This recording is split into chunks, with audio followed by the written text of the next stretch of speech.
शेवटी तो वासंतिक पौर्णिमेचा नियोजित दिवस उजाडला. सगळं हस्तिनापूर आमंत्रितांनी नुसतं गजबजून गेलं.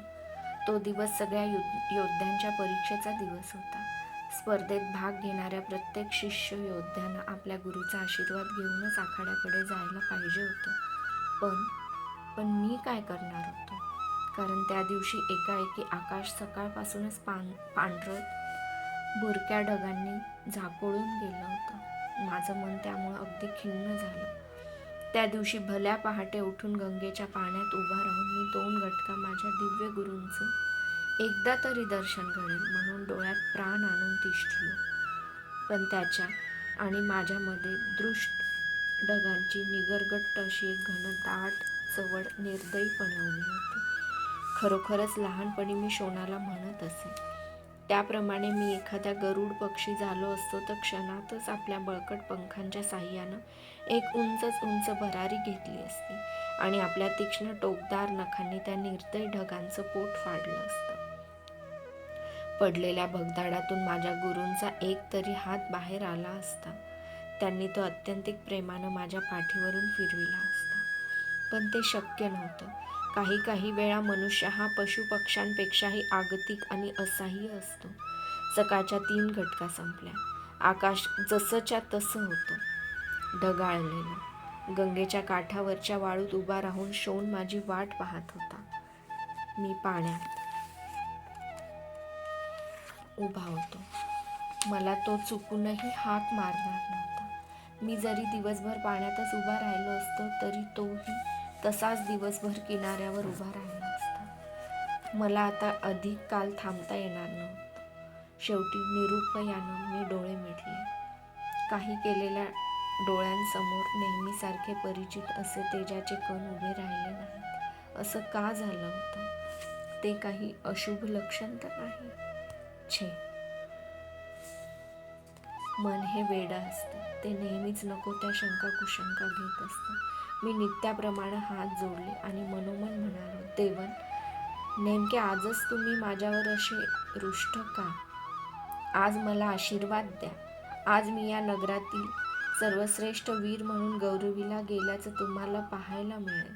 शेवटच्या एका ओळीचं अर्ध्य त्यानं अर्पण केलं आणि वळलो. मनात एक अनामिक हुरहुर होती. किनाऱ्यावर शोण माझीच वाट पाहत होता. त्याला आपण केव्हा एकदा आखाड्याकडे जाऊ असं झालं होतं. पण माझ्याकडे पाहतच त्याच्या कपाळावर एक बारीकशी आठी उठली. मला ती लागलीच खटकली. म्हणून त्याला विचारलं, का? काय झालं शोना?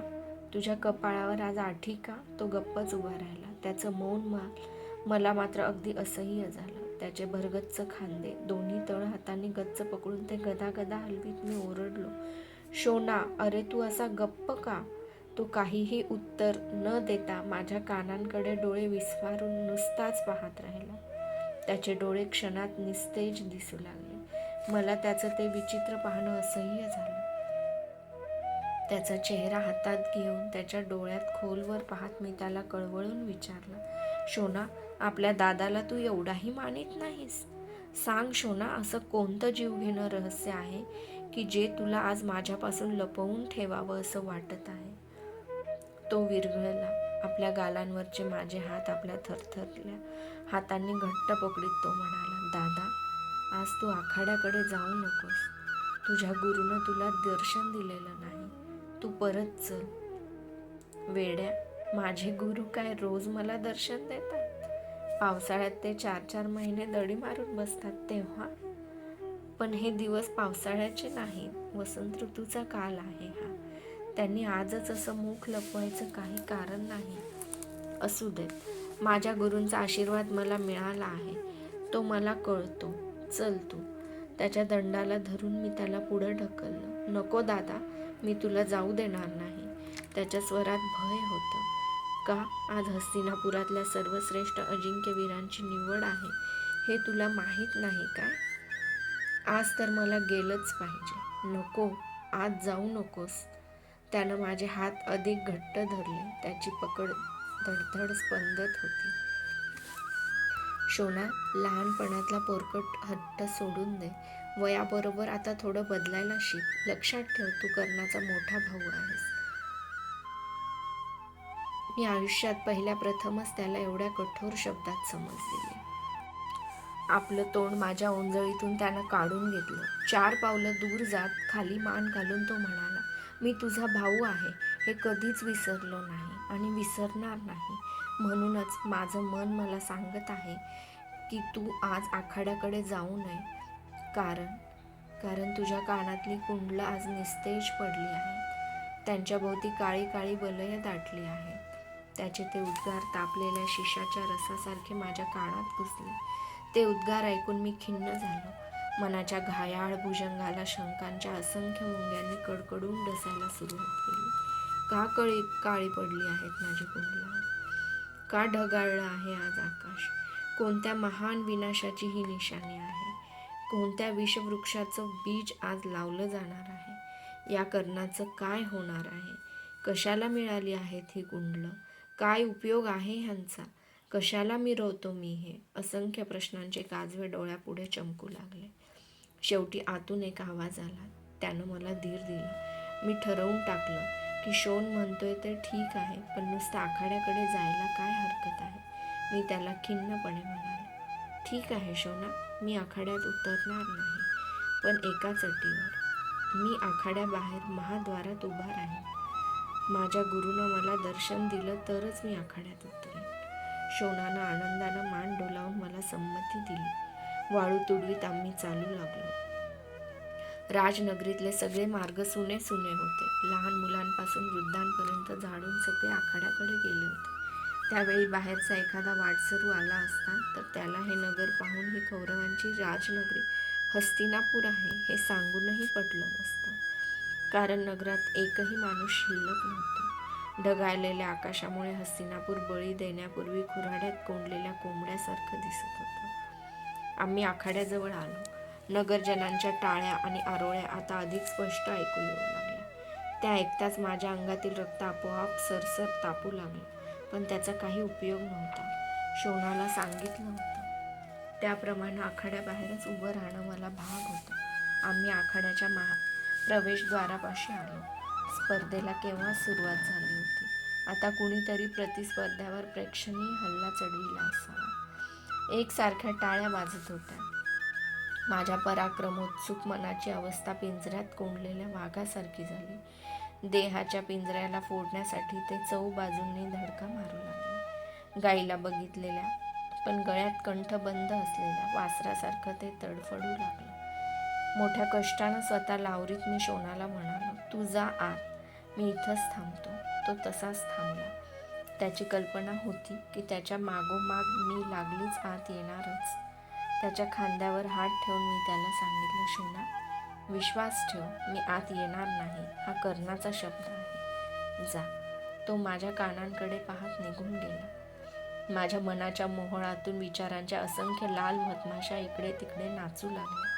या कुंडलांमुळेच जर माझी ही अवस्था असेल तर ती कापून धुळीत फेकून द्यावीत आणि तुटलेल्या कानांनीच आत जावं. पण तेही शक्य नव्हतं. कारण कान कापण्याचा कितीही प्रयत्न केला असता तरी ते कापले जाणार नव्हते. कशाला मिळालीत मला ही कवचकुंडलं? काय उपयोग आहे यांचा? कशाला मिरवतो मी ही? माझ्या मस्तकाच्या वारुळात विचारांचे असंख्य साप सुळसुळत इकडे तिकडे फिरू लागले. आखाड्यातलं मला काहीच दिसत नव्हतं. केवळ प्रवेशद्वारापाशी उभ्या राहिलेल्या प्रेक्षकांचे काही अस्पष्ट संवाद ऐकू येत होते, तेही त्रोटक. इतक्यात एक प्रचंड गदारोळ उठला. त्यानं मन ओतू जाणाऱ्या दुधासारखं भरून आलं. कानात जीव आणून मी ऐकू लागलो. तुटक तुटक शब्द कानांवर गोळा होत होते. दुःशासनाला भीमानं लोळविलं. डोक्या इतकं उंच उचलून त्याला सरळ दाणकन खाली आपटून त्याच्या छातीवर तो बसला आहे. आपल्या भक्कम मुष्टी प्रहाराने त्याला यथेच्छ पिटतो आहे. माझे दंड एकदम टरारून फुगले. काळजाची धडधड कानावर स्पष्ट ऐकू येऊ लागली. माझं रक्त मला गरगरा फिरत सांगू लागलं, कर्णा, उठ, आत जा. सामर्थ्याचं सोनं स्पर्धेच्या पाषाणावर पारखून घे. आजच ही संधी आहे. डोळ्यांच्या बाहुल्यात प्राण एकवटून मी आकाशाकडे पाहिलं. त्या निर्दय ढगांची चवड अजूनही तशीच होती. पंख तुटलेल्या असह्य पाखरांसारखं माझं मन तडफडू लागलं. प्रवेशद्वारापाशी इकडे तिकडे अस्वस्थपणे मी एकसारख्या फेऱ्या मारू लागलो. माझं मन आक्रंदून ओरडू लागलं, सूर्यदेवा, एकदाच दर्शन द्या. हस्तिनापुरातल्या कोणत्याही शक्तिशाली तरुणाचं जीवाचं मोल लावून जिंकावा असा हा आजचा एकच दिवस आहे. एकदाच आपल्या या लाडक्या शिष्यावर आपले सहस्र तेजस्वी डोळे उघडून कृपादृष्टी टाका. फक्त एकदाच. परत टाळ्यांचा कडकडाट झाला. माझे कान आपोआपच टवकारले गेले. वा वा, नकुल किती चपळ आहे. एकाच वेळी 2-2 गतिमान घोड्यांच्या पाठीवर एक एक पाय ठेवून त्यांना तो एकाच गतीनं कुशलतेनं पळवितो आहे. साधू पांडुपुत्रा, धन्य आहेस. माझं मन घोड्यापेक्षा अधिक गतीनं धावू लागलं. त्याच्या खुराखाली विचारांची धूळ उडू लागली. प्रवेशद्वाराच्या उंबरठ्यापाशी मी तळमळत घुटमळू लागलो. क्षणात वाटे, कसलं वचन आणि कसली प्रतिज्ञा. झटकन आत शिरावं, पण अजूनही एक आवाज मला सांगत होता, कर्णा, वचन हे केव्हाही पाळण्यासाठी असतं. ज्याला दिला शब्द पाळता येत नाही तो माणूस नव्हे, तो पशु. मी उंबरठ्यावरून पुन्हा मागे आलो. परत टाळ्यांचा आणि आरोळ्यांचा आवाज आला. पाठोपाठ तुटक संवाद ऐकू येऊ लागले. भले भले भीमा, गदा युद्धातल्या अजिंक्य दुर्योधनाला सुद्धा किती सहज तू आज जिंकलंस. किती भक्कम आहेत तुझे प्रहार. नेत्रांचं पारणं फिटलं. वायुपुत्रा, धन्य धन्य. माझं मन गदावीरासारखं मंडलं घेऊ लागलं. अंगावरचं उत्तरीय आक्तिकतेनं मी मनगटाला करकचून आवळलं. शरीरातला कण कण तापून उकळू लागला होता. आकाशाकडे बघितलं. ढगांची हालचाल होऊ लागली, पण नुसतीच हालचाल. क्षणभर वाटलं तेथून शक्य असेल तेवढ्या वेगात गंगेच्या दिशेनं धावत सुटावं आणि तिच्यात घालून येऊन तापलेल्या शरीराची धाव थंडगार करावी. त्या विचारानं मनगटावरचं उत्तरीय सोडलं आणि ते खांद्यावर टाकून गंगेच्या दिशेनं चालूही लागलो. दादा, थांब, मागून शोनानं हाक मारली. मी मागं वळून पाहिलं. प्रवेशद्वाराच्या उंबरठ्यात उभा राहून हात उंचावून तो मला थांब म्हणून सांगत होता. परत वळलो. आकाशाकडे पुन्हा पुन्हा पाहून मानेचे मणके शिणले होते. आता तर एकसारखा टाळ्यांचा अविरत वर्षाव होत होता. नुसत्या टाळ्या, गोड दौडीसारख्या, मुसळधार पावसाच्या सरींसारख्या. दादा, आता अर्जुन आखाड्यात उतरला आहे. अर्जुन, अर्जुन, अर्जुन. का मानतात त्याला एवढं? काय आहेत, काय करणार आहे तो पराक्रम? माझ्या कानात चोहोबाजूंचे शब्दांचे बाण घुसू लागले. आतला आखाडा क्षणाक्षणाला रटरटत होता. घोषणांच्या शब्दपुष्पांचा सडा पडत होता. तो बघा, अर्जुन घोड्यांच्या पाठीवरून, हत्तीवरून, हत्तीवरून परत घोड्याच्या पाठीवर असे धावते पराक्रम करतो आहे. 2 खड्ग एकदम घेऊन ते दोन्ही हात सफाईनं समोरच्या बलाढ्य दुष्करावर चालवतो आहे. क्षणात त्यानं दुष्करांची खड्ग उडवून लावली. खाली मान घालून तो दुष्कर आखाड्याबाहेर चालला आहे. अर्जुनासारखा खड्गवीर नाही. तो पहा, तो अर्जुन चक्राच्या आखाड्यात केव्हाच आला आहे. ते भव्य चक्र एखाद्या थाळीसारखं तो सहज फिरवतो. मध्येच ते आकाशात लीलया उंच उडवितो आहे. परत ते केवळ एका बाणाच्या टोकावर पेलून धरतो आहे. बाणानंच त्याचं पुन्हा प्रक्षेपण करतो आहे. आता तो मल्लांच्या आखाड्यात उतरला आहे. किती पिळदार आहे त्याचं शरीर. छाती कशी आखाड्याच्या महाद्वारासारखी आहे. दंड आणि पोटऱ्या कवंडाळाच्या वेलीसारख्या पिळदार आहेत. आखाड्यातल्या तांबड्या मातीवर त्याचं निळसर पिळदार शरीर शोभून दिसत आहे. अरे वा! क्षणार्धात त्यानं आपल्या प्रतिस्पर्ध्याला, त्या दुर्मुखाला रजकपृष्ठावर सरळ उतानाही केला आहे. हा अर्जुन हे आखाडे केव्हा बदलतो आहे आणि केव्हा वेगवेगळे पराक्रम करतो आहे तेच समजत नाही. इथं एकच अर्जुन आहे की 13 आहेत? आता तो धनुर्धराचा वेश घालून धनुर्विद्येच्या आखाड्याकडे चालला आहे, विष्णूसारखा. भले अर्जुना, साधू पांडुपुत्रा, तुझ्यासारखा धनुर्धर शोधूनही अखंड आर्यावर्तात मिळणार नाही. आज तूच हस्तिनापुरातील सर्वश्रेष्ठ अजिंक्यवीर ठरणार. टाळ्या, अविरट टाळ्या, पावसाच्या सरींना लाजवतील अशा कडकडीत टाळ्या, आरोळ्या, हल्लकल्लोळ, गदारोळ. अर्जुन, अर्जुन, उकळलेलं रक्त, धनुर्धर, कोंदटलेलं ढग, काळी पडलेली निस्तेज कुंडलं, सर्वश्रेष्ठ अजिंक्यवीर, नीलकमलांची गौरवमाला मिरवणूक, राजमाता. शोना, हे असं काय होत आहे मला. जाऊ दे मला गंगेकडे, नाहीतर मी जळून खाक होईल. कुंडळांचे बोळे कानात कोंबून त्यावर असह्यपणे तळहात मान दाबून मान वर करीत मी केवढ्या तरी मोठ्यानं ओरडलो. माझ्या शरीरातील कण कण कडकडीत तापला.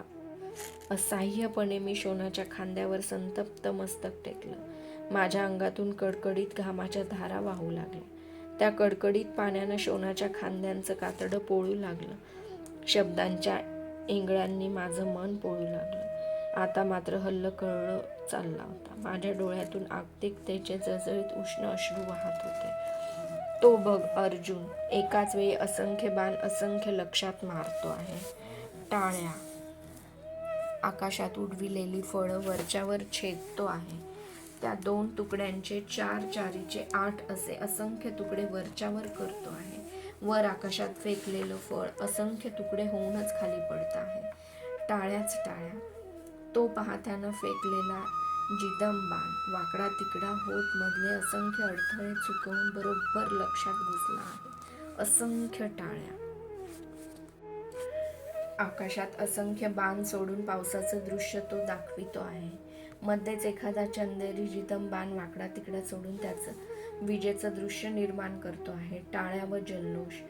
आज आमच्या डोळ्यांचं पारणं फिटलं. या अर्जुनासारखा वीर हस्तिनापुरातच काय पण साऱ्या आर्यवर्तात मिळणार नाही. आता तो शेवटचा हात दाखवतो आहे. केवळ आवाज ऐकून तो लक्ष वेध करणार आहे. त्याचे डोळे वस्त्रानं बांधलेले आहेत. एक सूचीबाण हाती घेऊन त्यानं तो ओठाला लावून डोळे मिटले आहेत. आपल्या गुरुचं तो स्मरण करतो आहे. त्याच्या गुरुसारखा, त्या द्रोणांसारखा गुरु त्रिभुवनात मिळणार नाही. भले वीर अर्जुना, वा रे पांडुपुत्रा. कोणालाही समजायच्या आतच त्यानं केवळ आवाज ऐकून तो सूचीबाण पाठीमागच्या भुंकणाऱ्या कुत्र्याच्या तोंडात अचूक मारला. त्याचं तोंड त्यानं बंद केलं आहे. शाब्बास सर्वश्रेष्ठ धनुर्वीरा. ते बघा, गुरु द्रोण त्या कुत्र्याला सोडवून घेऊन सर्वांना तो बाण दाखवित आहे. कुणीतरी त्याच्या हातात नीलकमलांची ती मानाची माला दिली आहे. नीलकमलांची माला, अजिंक्य धनुर्धर. ढगाळलेलं आकाश, एकच क्षण कीर्तीचा आणि मानाचा एकच क्षण. काय करू, काय करू. माझं मन चोहोबाजूंनी आग लागलेल्या वणव्यातील पाखरासारखं तडफडू लागलं. शरीराचा कुंभ आता तापून तापून तडकणार की काय. माझ्या डोळ्यांची अधीर पाखरं ढगाच्या ढिगाऱ्यावर टपाटप टोचा मारू लागली. त्या टोचांतून आवाज येऊ लागले. एकच क्षण. या कर्णाच्या जीवनातील हा एकच क्षण आहे. केवळ एकच क्षण. किती प्रचंड वेगानं हलताहेत हे सगळे ढग. आकाशाचा समुद्र आज ते घुसून काढणार आहेत की काय. शोणांचे खांदे गदागदा हलवीत मी आनंदानं ओरडलो. शोणा, तो बघ आकाशाचा सम्राट, माझा गुरु, माझी लाज राखण्यासाठी ढगांच्या ढिगांना मेंढरांच्या कळपासारखा पिटाळतो आहे. तोही आनंदानं मला कडकडून मिठी मारून ओरडला. दादा, जा, आत जा. तुझी कुंडलं परत चमकत आहेत. रोजच्या सारखी. ती केवळ निळा प्रकाशच फेकीत नाही, तर आता ती लाल झाली आहेत. काय म्हणतोस काय शोना. माझी कुंडलं परत चमकत आहेत. होय दादा. आणि तो बघ, तुझा गुरुदेव आकाशाचं निळं निळं छत जाळीत उभा आहे. त्यानं धुंदपणे दोन्ही हात आकाशाकडे उंचावले. मी वर पाहिलं. तेच तेजाचे असंख्य कण हसत उभे होते. आपल्या रथाचे हजारो घोडे अविरत माझे गुरुदेव मला आशीर्वाद देत होते. सकाळपासून खुराड्यात कोंडलेल्या कोंबड्यासारखा दिसणारा हस्तिनापूरचा आसमंत बांग देणाऱ्या कोंबड्यासारखा ऐटदार दिसू लागला. झाडांची पानं थरारली. गंगेचं दूरवरचं पात्र झाकाळू लागलं. सगळे पक्षी आनंदाने एकदम ओरडू लागले. दूरवर अजूनही एक ढग रेंगाळत होता. त्याच्या सावलीत कुरु राजांचा तो वैभव संपन्न प्राचीन पांढरा राजवाडा मात्र रुग्णासारखा फिका दिसत होता. आत आरडाओरडा झाला. गगनाला भेदेल असा कितीतरी मोठा. तो बघा, सूर्यसुद्धा अर्जुनाचं स्वागत करण्यासाठी ढगांचा अंतरपाट बाजूला सारून उपस्थित झाला आहे. धन्य आहे अर्जुनाची. ते बघा, गुरु द्रोण त्या भव्य चौथऱ्याच्या पायदंड्या चढत आहेत. सूर्याला साक्षी ठेवून आता ते ती नील कमलांची माला अर्जुनाच्या गळ्यात घालणार आहेत. राजकुमार अर्जुनाचा विजय असो. प्रचंड आवाजानं आसमंतातील कण थरारला. खांद्यावरचं उत्तरीय काढून मी शोणाच्या अंगावर फेकलं. त्यावेळी मी कोण होतो हे माझं मलाच सांगता आलं नसतं. शोणाचा भाऊ, अश्वत्थाम्याचा मित्र की सारथ्याचा पुत्र? छे, मी त्यापैकी कोणीच नव्हतो. मी म्हणजे रसरसलेल्या लोखंडाचा तप्त रस होतो. मी म्हणजे कडाडणाऱ्या विजेचा लोळ होतो. मी म्हणजे सहस्र अश्वांचं बल असलेला प्रतिसूर्य होतो. त्या प्रवेशद्वारात लाचार भिकाऱ्यासारखा उभा राहण्यासाठी माझा जन्म नव्हता. समोर येईल त्याला जाळून काढण्यासाठी माझ्या शरीरातील कणाकणांची मशाल पेटली होती. कधी न ऐकू येणारा एक महासामर्थ्यशाली आवाज मला सांगू लागला, चल कर्णा, झटक्यात आत चल. हा निर्वाणीचा क्षण आहे. एकदम मी प्रवेशद्वारातून आत घुसलो. गुरुद्रोणांनी आपल्या हातातील माला उंचावलेली मला दिसली. दोन्ही हात उंचावून अंगातील सगळी शक्ती एकवटून मी मोठ्यानं ओरडलो, थांबा. तो आवाज लक्षाचं काळीज कापत आत शिरणाऱ्या बाणासारखं सगळ्या आखाड्याच्या काळजात घुसला. कडाडणाऱ्या विजेलाही लाजवील इतका तो मोठा होता. हजारो डोळे प्रवेशद्वाराकडे वळले. द्रोणांच्या थरथरल्या हातातील माला पटकन खाली कोसळली. सगळीकडे शांतता पसरली. एक वार भक्कम तळ हातानं मी माझ्या डाव्या पुष्टदंडावर जोरात थोपटून एक दणदणीत शड्डू ठोकला. त्याचा ध्वनी आसमंतात थरथरत निनादला. माझ्या तप्त अंगातून धगधगणाऱ्या लहरी बाहेर पडू लागल्या. नगरजन मला आपोआपच वाट करून देऊ लागले. ते देत नव्हते, त्यांना चटके बसत होते. क्षणार्धातच मी त्या दगडी चौथऱ्याच्या पायथ्याशी आलो. तिथं कृपाचार्य उभे होते. केवळ औपचारिकता आणि वयाचा मान म्हणून त्यांना मी कसं तरी नमस्कार केला आणि एकदम 4-4 अशा पायदंड्या झेप घेऊन चढत क्षणात चौथऱ्यावर उभा राहिलो. चमत्कारिक दृष्टीनं गुरुद्रोणांना माझ्याकडं पाहत होते. 6 वर्षानंतर केवळ आजच पहिल्या प्रथम मी त्यांच्या पुढं एवढ्या ताठपणानं उभा होतो. नापसंतीच्या जाळ्यात त्यांच्या चर्येची माशी गुरफटली होती. कपाळाचं कातडं उंचावत त्यांनी मला विचारलं, कोण तू? एक वेळ आकाशात पाहून त्यांच्या वयाचा मान राखण्यासाठी वाकून त्यांना नमस्कार करून ताठ मानेनं मी म्हणालो, कर्ण. दोन्ही हात उंचावून नगरजनांना उद्देशून गोल फिरून मोठ्यानं ओरडून सांगितलं, सामर्थ्याची पूजा करणाऱ्या हस्तिनापुरातल्या न्यायप्रिय नगरवासियांनो, मी कर्ण. या राजकुमार अर्जुनानं आत्ता इथं केलेले सर्व पराक्रम करण्यास तयार आहे. तुम्ही मला संधी द्याल काय? आखाड्यातले सगळे नगरजन एकदम उठून उभे राहिले. सगळेजण हात उंचावीत उत्तरी उडवीत आरोळ्या मारू लागले. त्याला संधी द्या, त्याला संधी द्या. राजकुमार अर्जुन निर्विवाद अजिंक्य ठरू द्या. आरोळ्या ऐकून महाराज धृतराष्ट्र उभे राहिले. त्यांनी शेजारी बसलेल्या पितामह भीष्मांना काहीतरी विचारलं. हातातील राजदंड त्यांनी उंचावत सगळं पटांगण शांत झालं. घनगंभीर आवाजात महाराज मोठ्यानं म्हणाले, हा सामर्थ्याची कसोटी लावणारा आखाडा आहे. इथं हस्तिनापुरातील कुठलाही वीर आपलं सामर्थ्य प्रकट करू शकतो. गुरुदेव, त्या धाडसी तरुणाला संधी द्या. चोहोबाजूंनी टाळ्या आणि घोषणा यांनी त्या भाषणाचं उत्स्फूर्त स्वागत झालं. सगळा आखाडा उतू जाणाऱ्या दुधासारखा क्षणाक्षणाला अत्यंतिक उत्सुकतेनं फुगू लागला. उठलेले प्रेक्षक पुन्हा मांड ठोकून खाली बसले. गुरुदेव, द्रोण, कृपाचार्य आणि अर्जुन चौथऱ्यापासून दूर जाऊन उभे राहिले. मी राजकुलातील लोकांच्याकडे एकदा पाहिलं. तिथं विदूर, महाराज धृतराष्ट्र, पितामह भीष्म, शकुनी मामा, अमात्य वृषवर्मा आणि आमंत्रित राजे बसले होते. त्यांच्या पायथ्याशी सगळे राजकुमार बसले होते. त्यात दुर्योधन, दुःशासन, दुर्मुख, दुष्कर, विकर्ण, भीम, नकुल, सहदेव आणि युधिष्ठिर होते. सर्व राजपुत्रांच्या बरोबर मध्ये अश्वत्थामा बसला होता. त्या सगळ्यांपैकी केवळ चौघांची मुखं आनंदानं उजळून गेली होती. त्यात महाराज धृतराष्ट्र, ज्येष्ठ कौरव दुर्योधन, दुःशासन आणि माझा मित्र अश्वत्थामा. अश्वत्थाम्यानं हात उंचावला. मी त्याच्या प्रेमाचा तेथूनच मूकपणे स्वीकार केला. त्या तसल्या आणीबाणीच्या वेळीही माझ्या मनात एक विचार चमकून गेला. या गुरुद्रोणांचा अश्वत्थामा पुत्र आहे, पण दोघात किती अंतर. एक निव्वळ शंख खळखळणारा झरा, तर दुसरा सदैव घनगंभीर वाटणारा महासागर, खारट आणि अंत न लागणारा, बाहेरून येणारं पाणी आपल्या अंतरात सामावून घ्यायला तयार नसलेला. मी राजस्त्रियांच्या डेऱ्याकडे बघितलं, पण तिथं काहीच दिसत नव्हतं. केवळ एक पडदा होता, तलम वाटणारा पण झिरमिरीत पडदा. गुडघे टेकून मी चौथऱ्यावरूनच पितामह भीष्म आणि महाराज धृतराष्ट्र यांना वंदन केलं. त्या जिरमिरीत पडद्यालाही वंदन केलं. आता एकमेकांचा श्वासोच्छ्वास ऐकू येईल अशी शांतता पसरली. ज्या क्षणासाठी हा कर्ण 6 वर्ष तळमळत होता, ज्या क्षणासाठी त्यानं रात्रीचा दिवस केला होता, त्या क्षणाची वाट पाहत त्यानं धीराने सर्व बांध फुटले होते. तो हा क्षण होता. उपेक्षेच्या मुशीत 6 वर्ष तापून निघालेला क्षण. अनुल्लेखाच्या वणव्यात गेलं अर्ध तप होरपळून निघालेला हा क्षण. भेदाभेदाच्या द्वंद्वात आजवर पायदळी तुडविला गेलेला हा क्षण. कर्तृत्वाला घुसमटून ठेवणारा हा क्षण. आजपर्यंत पौरुषाच्या निर्गुण अधिक्षेप करणारा हा क्षण.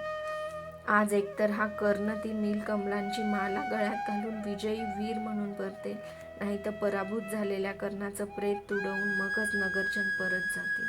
अन्य काही घडणार नाही. या स्पर्धेचा शेवट हाच असेल, निखळ विजय किंवा मरण. माझ्या गुरुनं अर्ध्या तपाच्या ज्ञान साधनेत मला एकच शिकविलं होतं, विजय किंवा मरण. आशीर्वाद घेण्यासाठी हात जोडून मी आकाशात पाहिलं. डोळे उघडे ठेवून ते तेज मी घटाघटा पिऊ लागलो. एक अत्यंत तेजस्वी प्रकाशझोत माझ्या सर्वांगात संचारला. आता कर्ण नव्हता. तो लोखंडाचा तप्त रस नव्हता. विजेचा लोळ नव्हता. तो शोणाचा भाऊ नव्हता. अश्वत्थाम्याचा मित्र नव्हता. कुणाचा पुत्र नव्हता. या स्पर्धेत भाग घेणारा तो एक हस्तिनापुरातील वीरही नव्हता. अर्जुन आणि गुरु द्रोण यांना आपला पराक्रम दाखविण्यासाठी संधी पाहणारा एक अतृप्त शिष्यही नव्हता.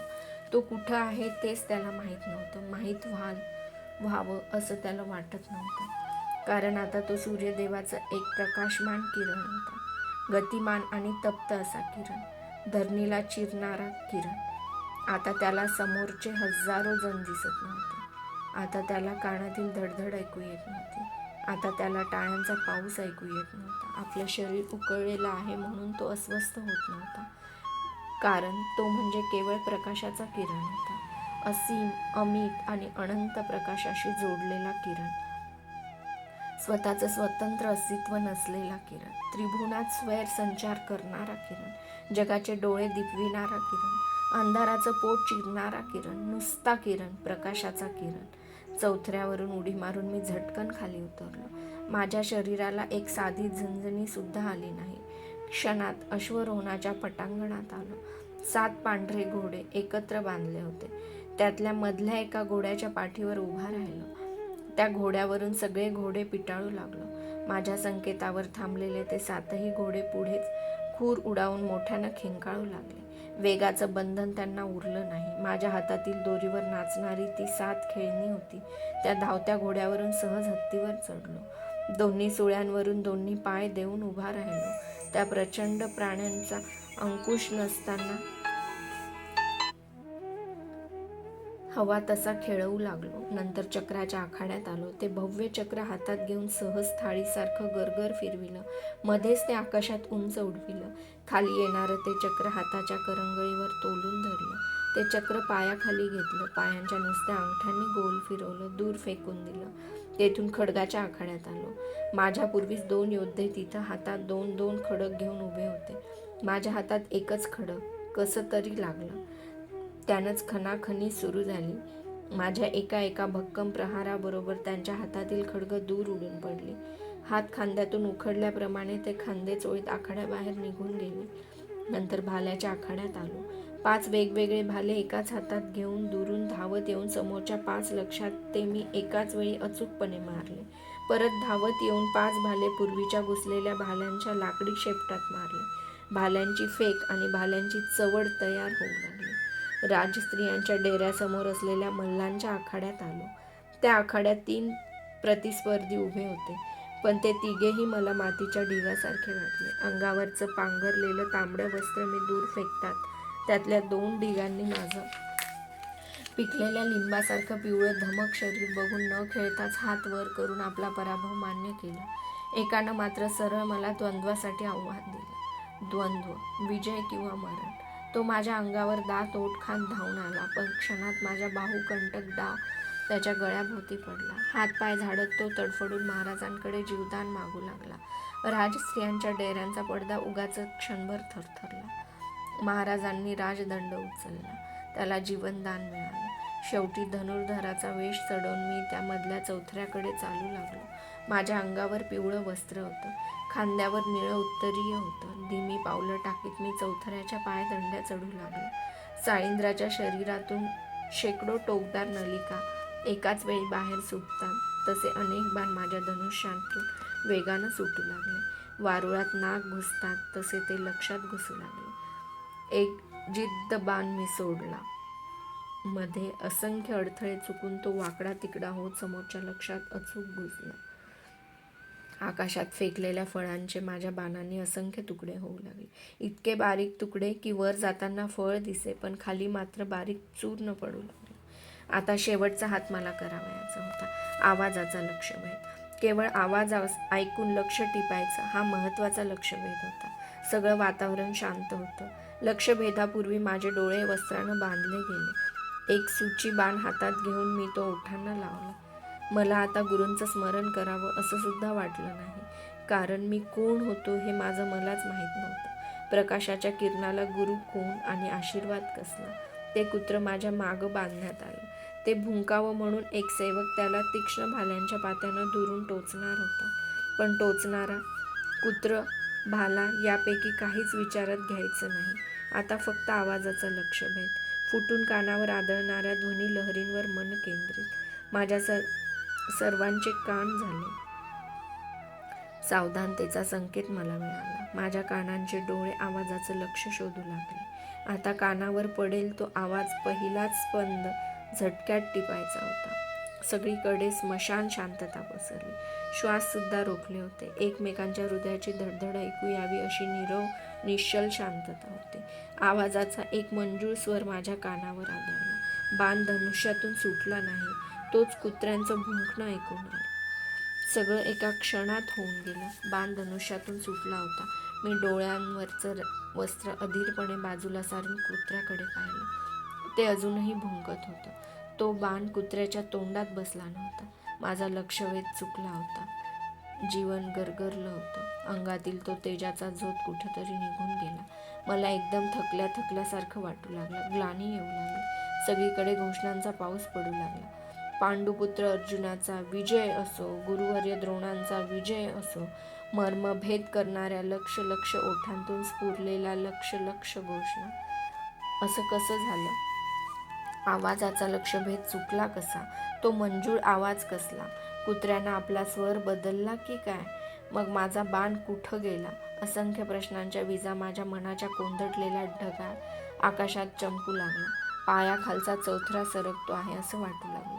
मी कुठं होतो? पृथ्वीवर, स्वर्गात की नरकात? पांडुपुत्र अर्जुनाचा जय जयकार करणारी ही नरकातील भूतावळ आहे की काय? सगळा आखाडा माझ्याभोवती गोल गरगर फिरू लागला. मस्तक मांडीत खूपसं मटकन खालीच बसलं.